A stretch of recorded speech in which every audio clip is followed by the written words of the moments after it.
Today's presenter is Algorithm's Dennis Easter.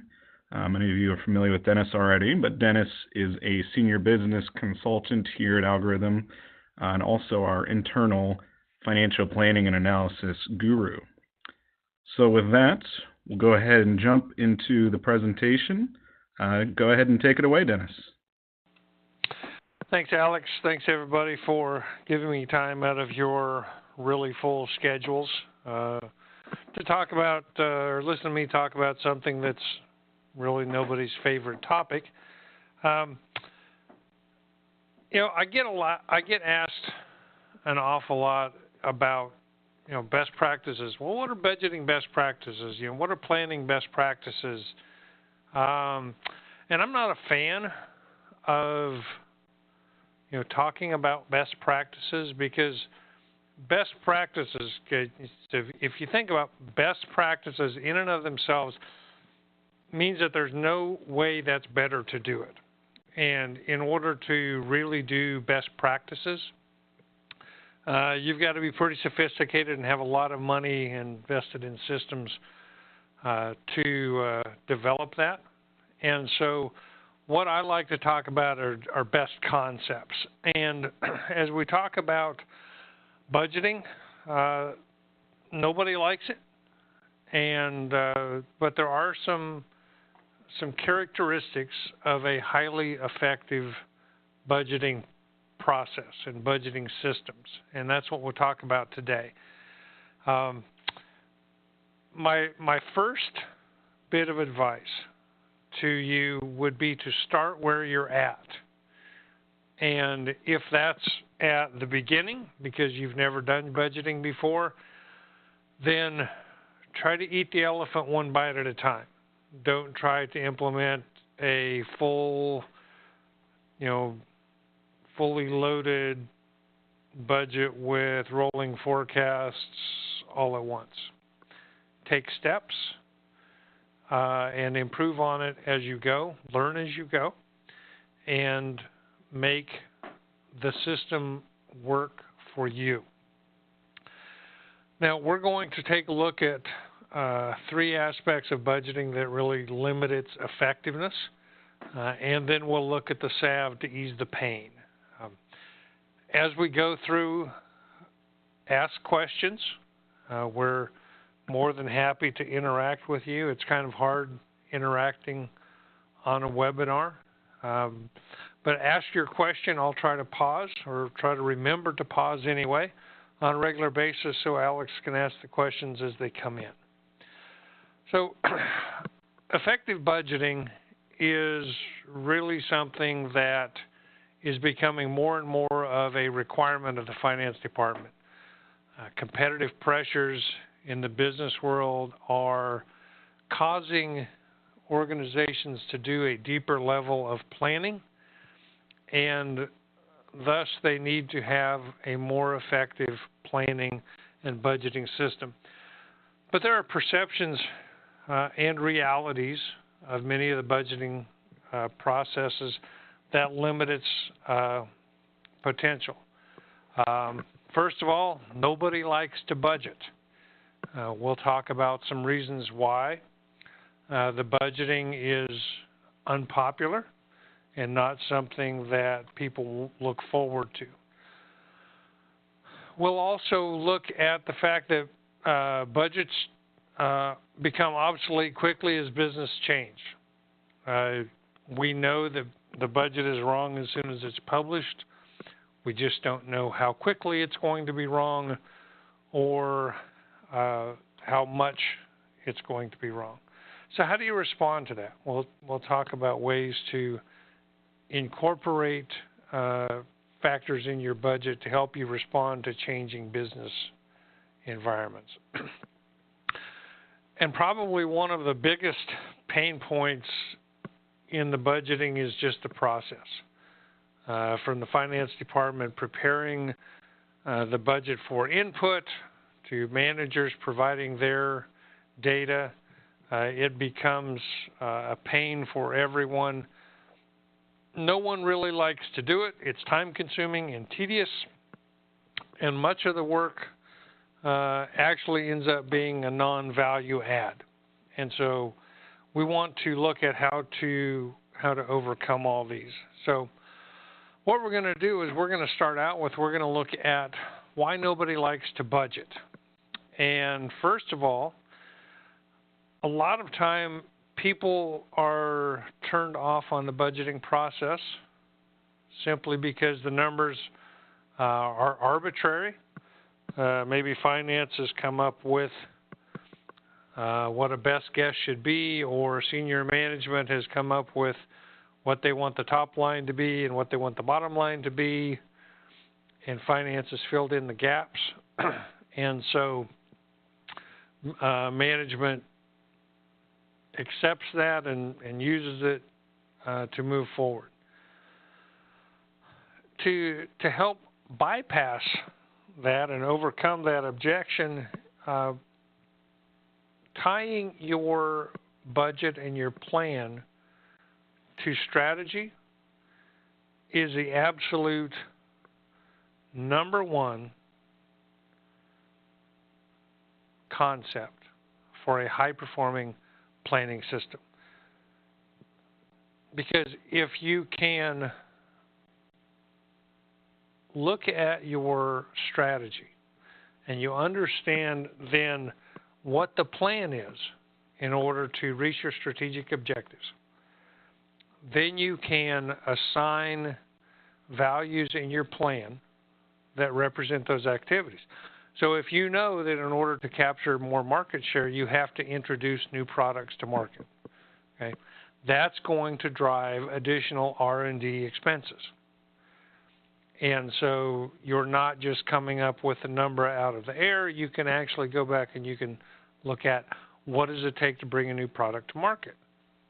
And so that starts to develop ownership within the process. And once you have ownership, then you have people that get engaged in the process. And when you have ownership, you can also drive accountability. It's pretty hard to hold someone accountable for a number given to them. It's much easier to hold them accountable when they have input in what that number is. So now some of you are saying, oh, well, that's a pretty big deal. We don't have a strategic plan written down. We know what we need to do, but it's not written down. Okay? First step, start writing it down. Start taking advantage of those planning discussions that you have and the conversations about what's going on in the future for your business, and start to develop a strategic plan. Whether it's a formal conversation or not, you're the valued strategic partner in making decisions, and so start gathering that information so that you can then include that and have justification and stimulate conversation during the budgeting process. That's going to increase ownership and engagement. That's going to help relieve the pain of people not getting engaged and not liking the budgeting process, because it moves them from a position of receiving information to adding the value and being the partner and contributing that they want to be. Second of all, is your budget a true planning tool, or is it being used as a hammer? And I think that we all know what that means. Are you actually using it to plan operations and see how to improve things, or are you simply looking for people to explain why they have a variance? Because, again, this goes back to engagement, and this goes back to having arbitrary numbers instead of a collaborative effort. And when you move from simply looking at the variance analysis and having people explain it to looking at how your operations resulted in a variance, whether positive or negative, Then you start to move to planning on ways to sustain the positive and to remediate the negative. And one of the ways that you can do this is you can add part of the budget, part of your plan, that's not financial information. And you can start to develop some leading indicators of your operations, because that's going to give you a look into the future in order to help tie operating results to what you really want to have happen. So if you think of, this is a really simple example, but a driver, and we'll talk about drivers later, and an indicator of future sales are marketing leads and contacts with prospects and contacts with customers. And so this is where, if you're going to develop a marketing strategy and a marketing plan, this is where if you can say, okay, in order to get the qualified leads that we need to have this many contacts with the customers based on history, because we've looked at the data, then we can come up with what our marketing plan is. So then you can say, okay, we came up with 50 leads this month, 50 qualified leads. Our marketing expense was higher in the month than we expected. Was our 50 leads higher than what we expected as well? And we know that if we're meeting our target of required leads per month, then we have a pretty good indication that sales in the future are going to be on target as well. So go past variance analysis into operational analysis and be able and take a deeper look at what's going on.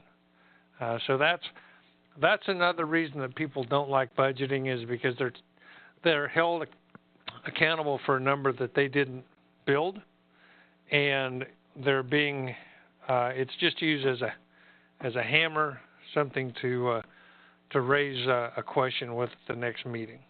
Okay. And one of the things that, as we look at the budgeting process, another thing that people don't like is the fact that they're working in a bubble. You know, so a manager is asked to prepare his departmental budget. Well, his departmental budget is dependent upon activities in the sales department. We always want to pick on sales. And so without collaboration, if there's no collaboration, then again, he's shooting in the dark, and he's going to put numbers together. Sales is going to put numbers together. You're going to come together at the budget review meeting. There's going to be an incongruence in the two values. There will be discussions, and somebody or both are going to have to go back and change the numbers. And so in order to expedite the process, you have an opportunity by creating an integrated collaborative environment and having an opportunity then to contribute to the overall success of the budgeting process. So just a few reasons that people don't like the budget and the process and how we can overcome them. So collaboration and communication, and really moving beyond just looking at using the budget to look at the numbers at the end of the month, is really a key there to start generating some energy for your budgeting process. Now, another problem with budgets is that business changes and it's made obsolete the budget's made obsolete, and we don't know how quickly this is going to happen. But we do know that it is going to happen. You know, all forecasts are wrong, all budgets are wrong. We just don't know by how much. So one of the big things that contributes to the ease of change and the lifespan of a budget is how the budget is constructed. So is the budget constructed top down? So are the numbers, the top line and the bottom line given by senior management and everyone else fills in the numbers?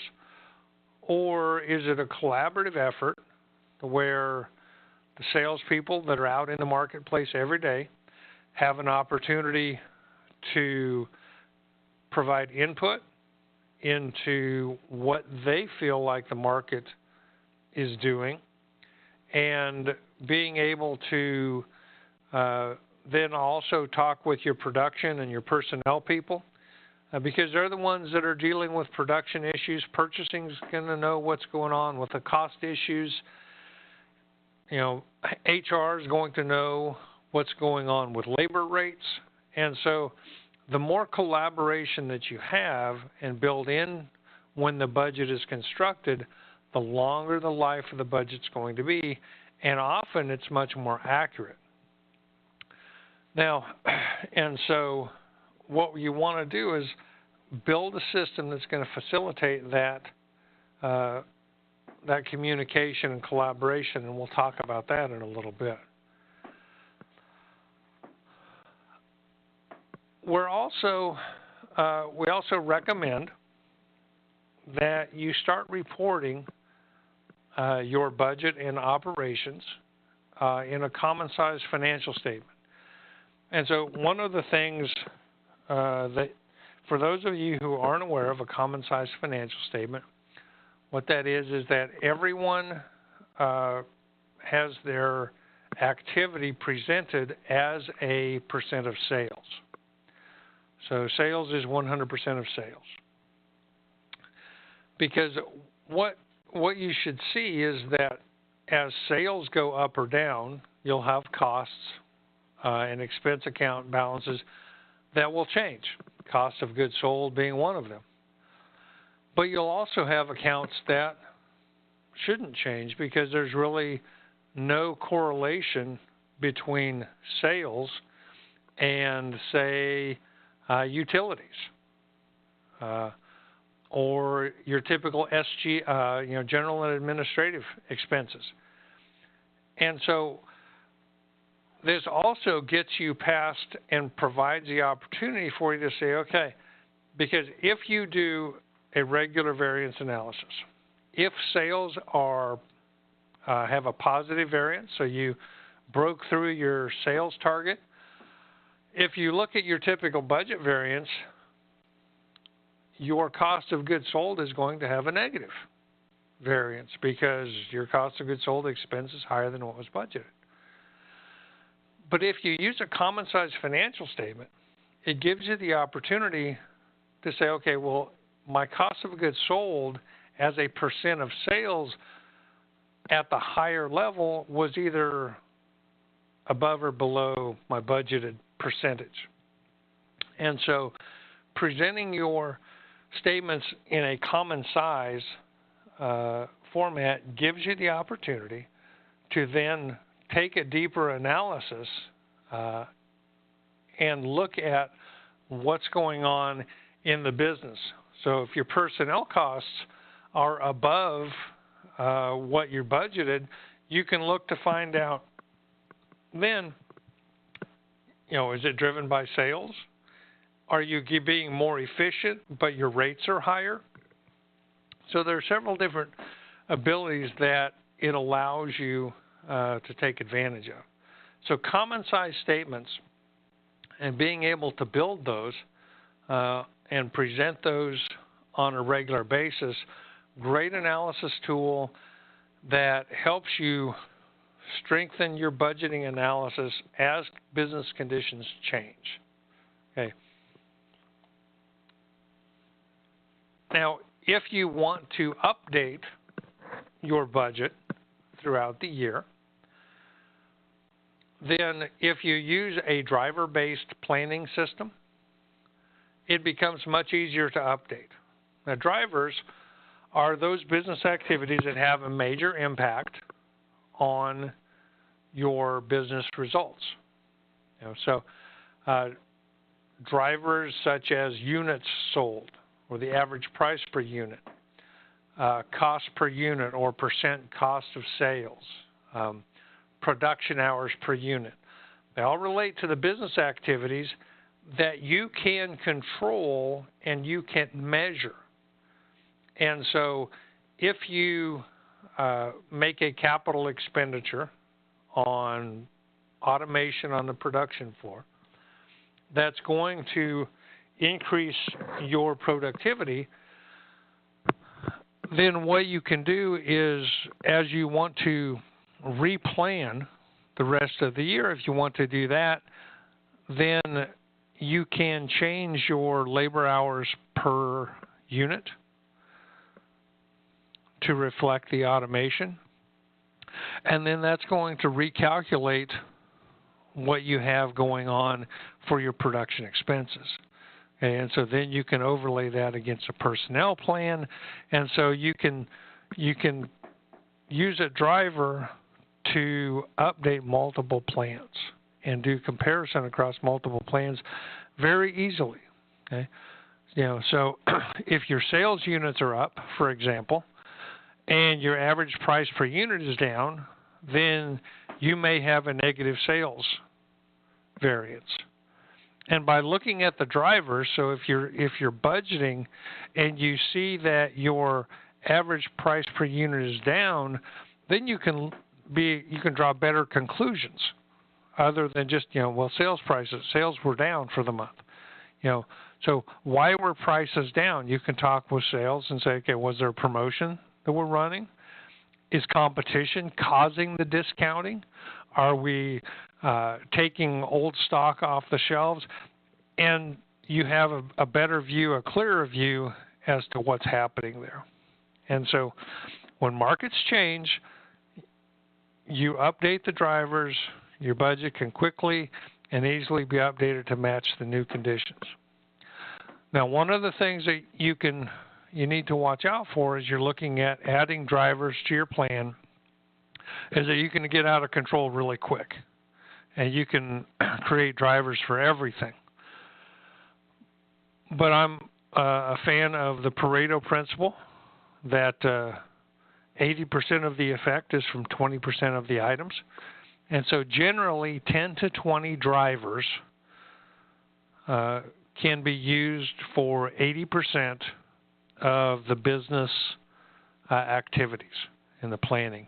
And so that's something to start with. If you're not familiar with driver-based planning, then we're more than happy to talk with you about it. There are a lot of resources out there. But if you're in a business that changes on a regular basis, then driver-based planning is something that will really add value to the budgeting process.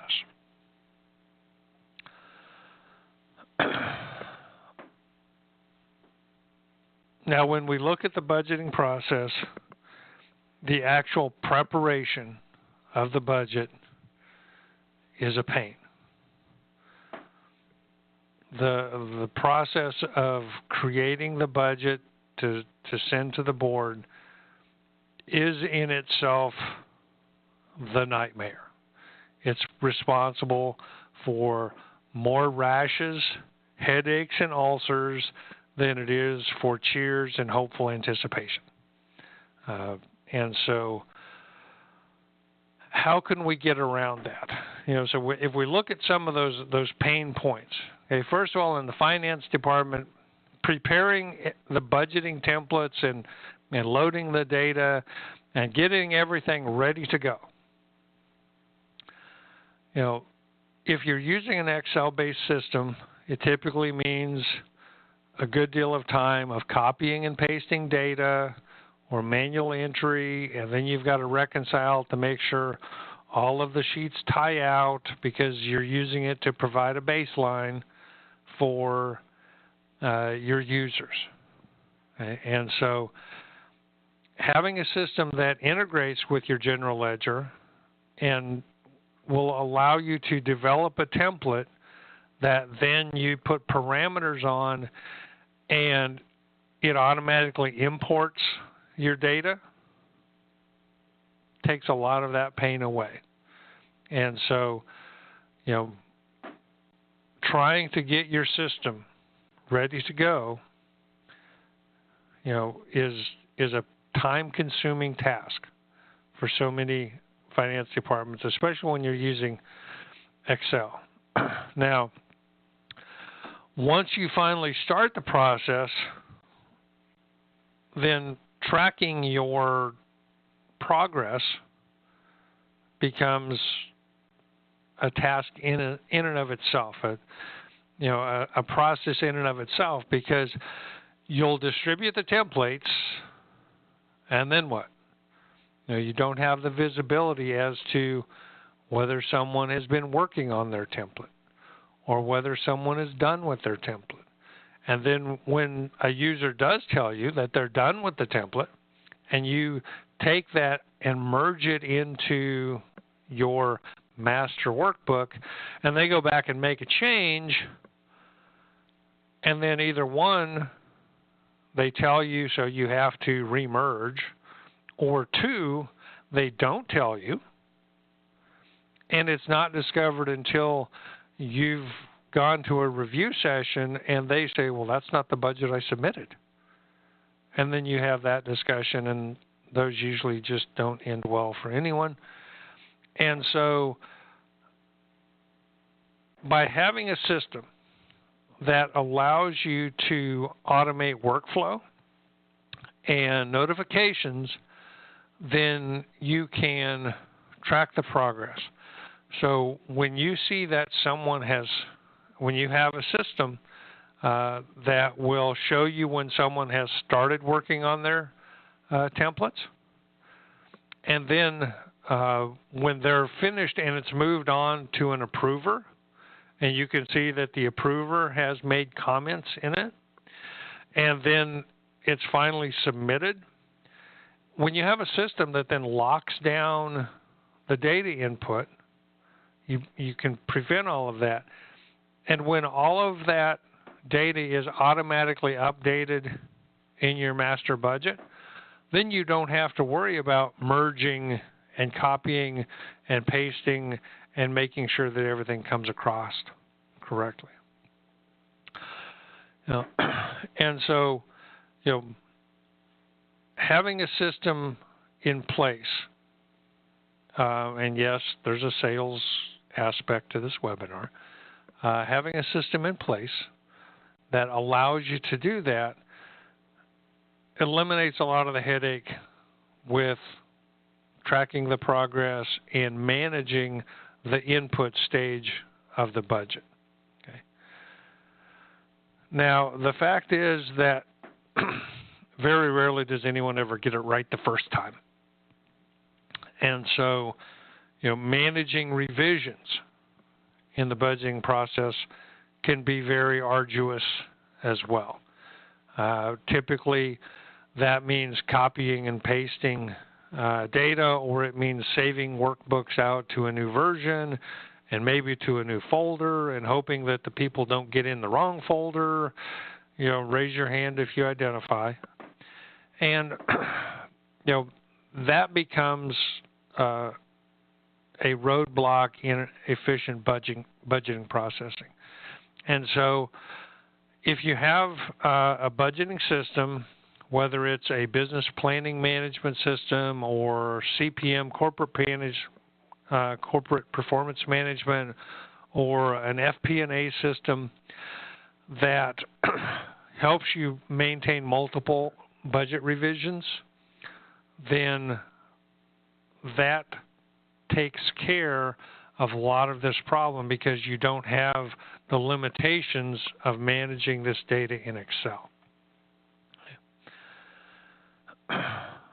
And then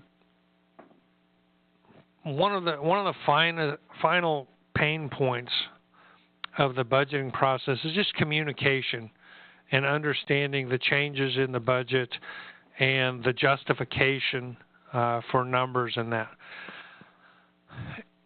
In Excel, you really have some limited capabilities in having people justify their number and provide documentation to substantiate why they entered a certain number. And most of that communication is done via email, and so they might send you an attachment that then, as the budgeting administrator, you have to keep track of. There may be conversations between the manager that's preparing the budget and the approver that's an email thread that you're not privy to. And so bringing all the communications into a single system and providing simple things like allowing cell comments to be transferred from the data input sheets into the master budget, into the reports, and the ability to require details to substantiate and justify numbers.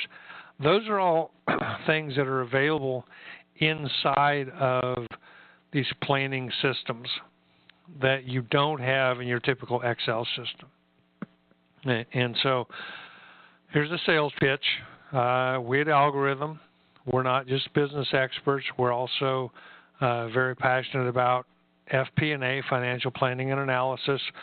We have some best-of-breed products, Profix and BI 360, that meet all of the requirements that we look for when we said, how can we help our customers budget and plan better? And so we're here to talk with you about your needs and find out how we can help, whether it's process consulting, whether it's actually bringing in and helping you implement a planning and budgeting solution. We're here to make this process that is such a pain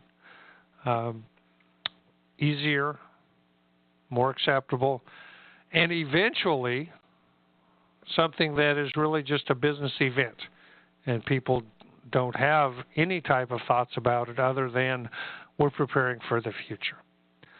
So one final thought is, in a previous life before I worked with Algorithm, worked with a company, and they had a 75-day budget cycle. And in their budget cycle, they would plan revenues, they would plan personnel, and they would plan their SG&A expenses. Cost of goods sold were part of the revenue planning. 75 days, start to finish, and they would typically go through about 5 revisions in the budget each year. And that would be because after the budgets were merged, then people would make changes, but it wouldn't get communicated, and then they would update the wrong workbook, and so there was just it was a very time-consuming, arduous time of internal strife.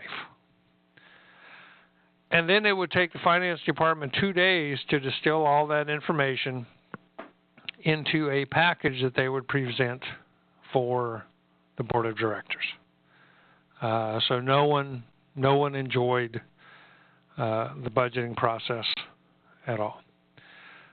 We implemented a budgeting solution that included many of the things that we talked about during this webinar.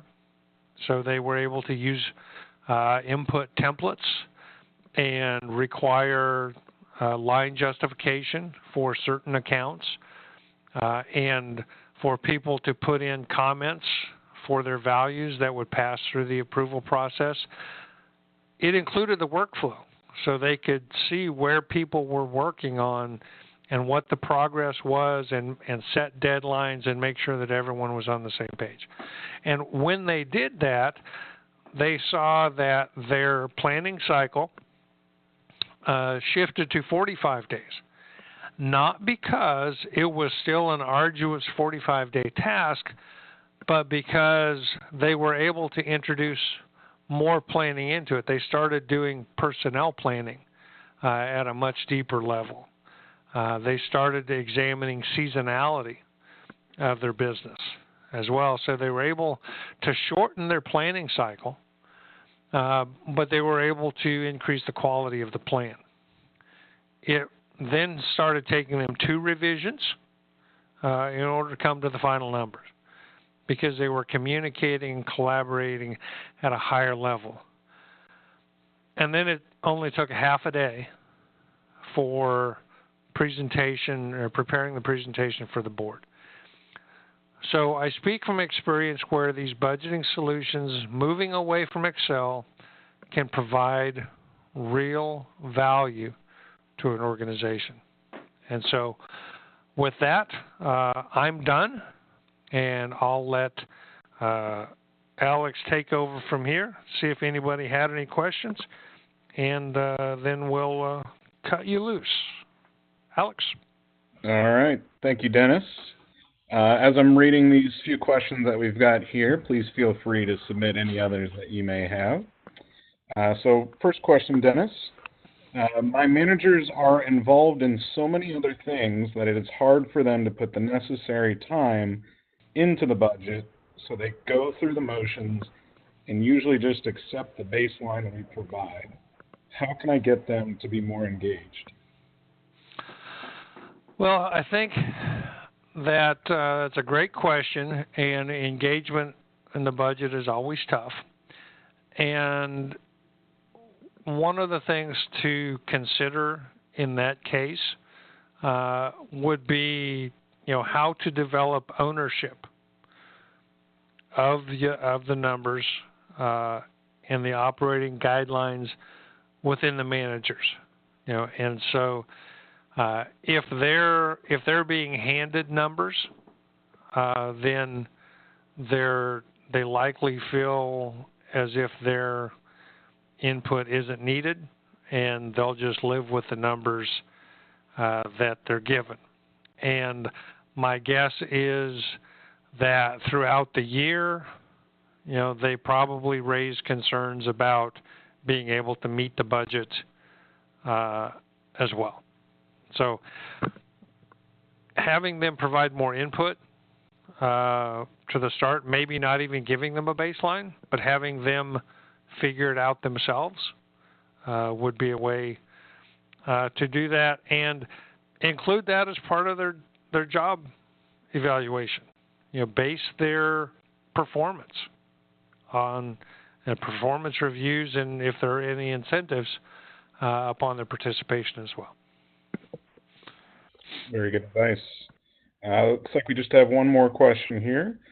How often should you update the budget throughout the year? Well, that's another good question, and it's one that, it really depends. First of all, is your budget helpful? What are you using the budget for? If your budget and your actual results are in lockstep, then you've done a really good job of budgeting and planning, and there's really no need to revise it. Once you see that there's a major change in the business environment, or you have received information that you expect things are going to change in the future, then I think that warrants putting together a planning session. And while you may not revise the entire budget, you may want to visit the affected areas as well.